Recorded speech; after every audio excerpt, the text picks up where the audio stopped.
Most people think that saving money is enough, especially the millennial generation. We were all taught to save money. We never heard about investing. Even our parents never invested anywhere. And this is applicable to the most of the people. In fact, we were provided with a piggy bank where we would collect money, whether we get it from guests or from our birthday presents. But the real problem with this habit is nobody shows us the effect of inflation. Nobody told us that whatever amount of the money that we were collecting in our piggy bank, it is not gonna grow. In fact, it is gonna lose its value with the period of time, and that is the effect of inflation. In fact, and the worst part is that even schools did not teach us the basic lessons about investing in the finance. By the way, if you want to see what are the 5 most basic topics that schools should have taught us about investing, go to the description or I would put the link over here. Check this video. Now the big question is that how you can start your investing journey if you are totally a beginner. You don't know how to start with. Before we start this video, and if you are new to this channel, and obviously you are, my name is Mayur and I talk about money and mindset. In this video, I'm gonna reveal some basic steps where you can start your investing journey, right from meeting some prerequisites to select the best brokerage system so that you do not pay much amount of fees over the period of time. At the same time, you have a good investing experience. And to the last, making a balanced portfolio where you should focus on investing for longest period of time so that you can generate a good amount of wealth. So let's start it. Let's begin with the basic difference between saving and investing. And for that, I want you to think of 2 different entities in your mind. First is your money. Consider them as soldiers and you as the lieutenant of the army. Now in saving, what happens is that you are keep collecting money. You are keep increasing the number of soldiers over the period of time in your piggy bank. They eat your resources and in the return, they don't do anything. And in fact, they lose the value over the period of time because of the inflation that we just talked. But on the other side, in investing, you assign them some task. Each and every soldier is working for you even if you are sleeping. And with the over period of time, they bring something back home and that is your return. Let's try to understand this difference with some numbers so that the concept becomes very clear. Assume that you are saving $100 every month for the next 10 years. At the end of 10 years, you would save around $12,000. I'm assuming that you are keeping this money in a saving account, and here in Canada, the maximum interest rate is in the range of 2.5%. That means the $12,000 you have saved so far will just have a value of $13,000. It will just increase by $1,000 and you just waited for 10 years. On the other hand, in case of investing, let's consider the same scenario. You are investing $100 every month for the next 10 years. You have invested around $12,000. Now assuming that you have invested this amount in some equity and on an average return in equity is around 7 to 8% so far. Your $12,000 will become $18,000. This means your soldiers have earned you $6,000 more in these 10 years. And that is unlike your saving account, they just earned $1,000. And this is the basic difference between saving and investing. Now it is up to you.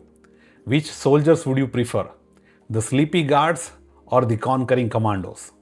Before you start investing, I want you to go through the 3 different checks. And the first check is that you should not have any bad debt. When I say a bad debt, that means if there is any loan for you on which you are paying more than 7% interest rate, it's a bad one. You should get rid of those loans first before you start investing. The logic is very simple. I do not want you to earn 7% return while at the same time you are paying more than 7% interest rate to the bank. The 3 different loans these days are very popular in everybody's life is that a home loan, car loan, and in the worst case is the credit card loan. Home loan is okay. You are investing money in your house and the price of the house will eventually increase over the period of time. But for the credit card and the car loan, you are just losing the value. It's better to get rid of these loans as soon as possible before you start investing. The second one is emergency fund. Make sure you have 6 months of emergency fund in case if you lose a job or something happens in your life. The 6 months of emergency fund will allow you to settle down and start very fresh. The last and the most important check is to have a life insurance. I know life insurance concept is very boring and nobody has talked about this much, but what I believe is that it is not giving free money to the bank every month. It is covering ourselves. And also, the life insurance is not for us. It is for your family. If life hits you very hard, unfortunately if you lose your life insurance makes sure that your family is covered. They do not need to suffer in your absence. So before start investing, make sure you get one life insurance.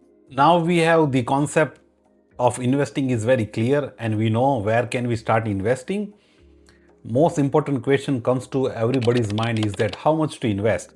This is where the basic concept of budgeting comes into the picture.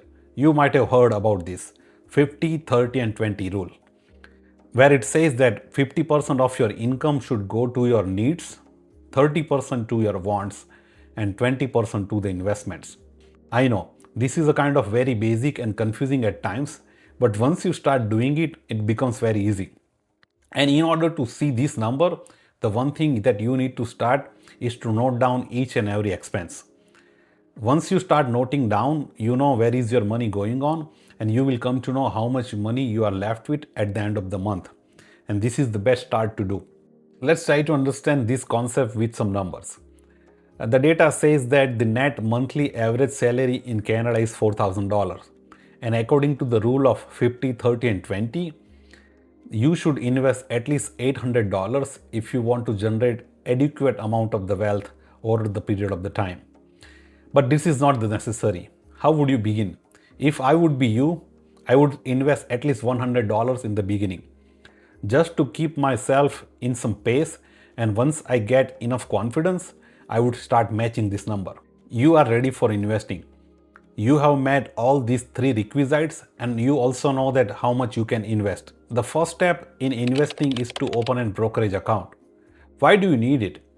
As we already talked, we are going to invest in the stock market, in some ETFs or bonds or shares. We need a brokerage account. There are 2 different kinds of brokerage accounts in Canada. One are those provided by the top 5 banks. Almost every bank provides the brokerage accounts.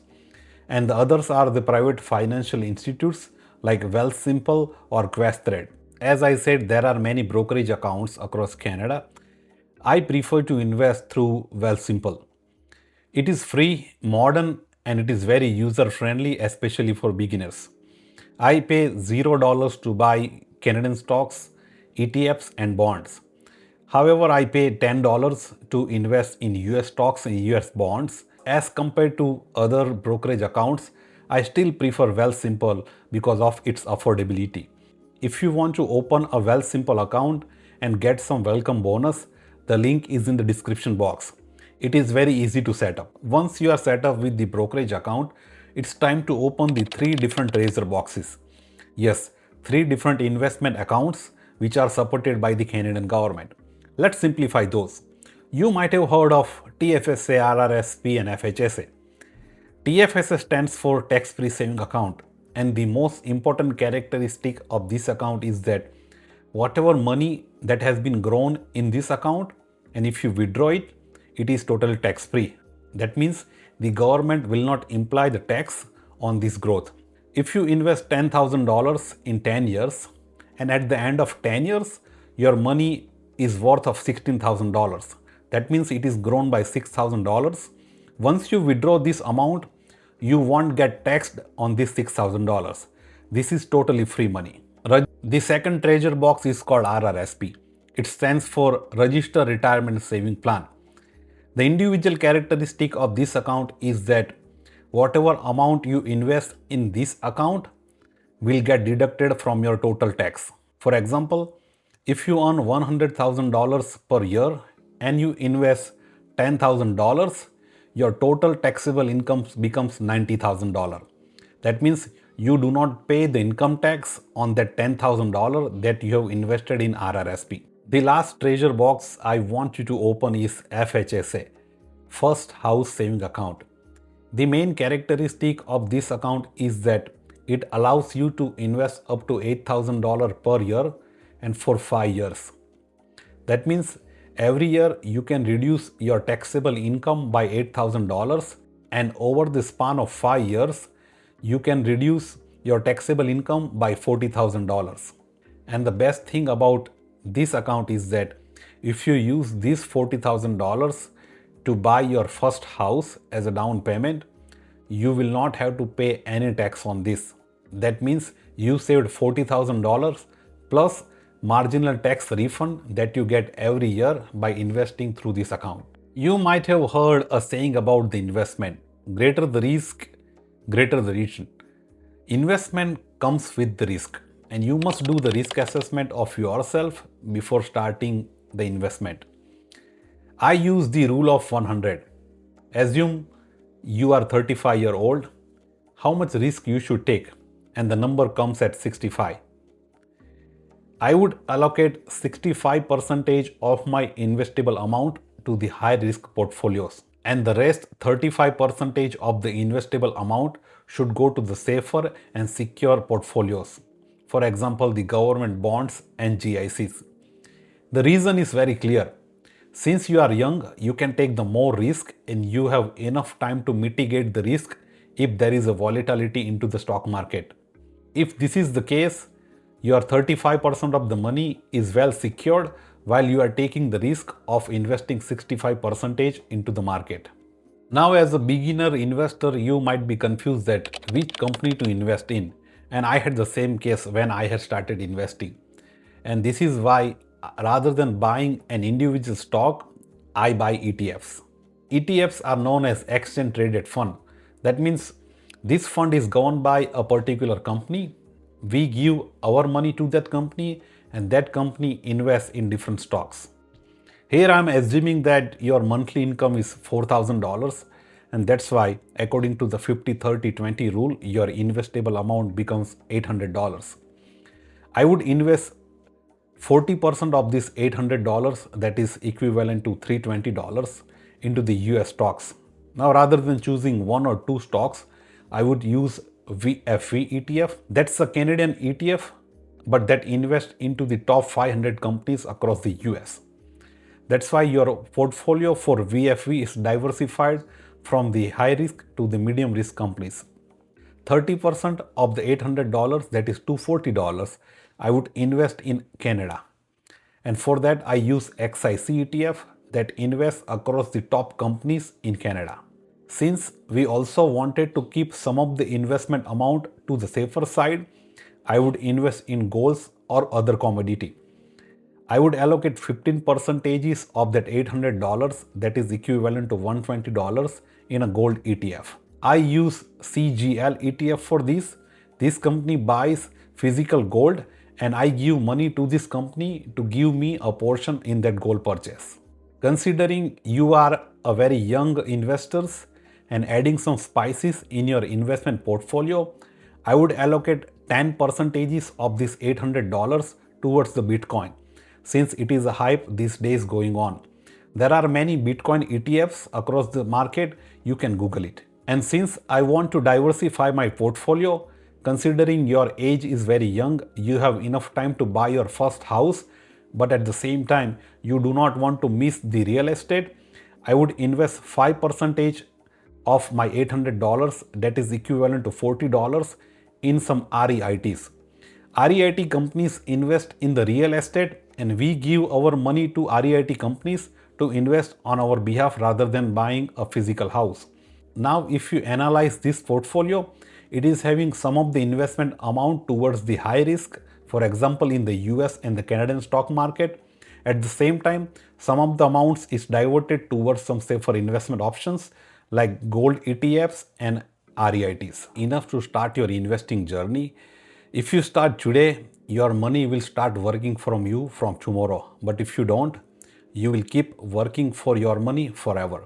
This is Money with Mayur, where we convert your financial confusions into the financial confidence. If you think that this video has helped you to enhance your financial knowledge and motivated you to invest, make sure you comment. Also like and subscribe to this channel because this will help us grow. Thank you.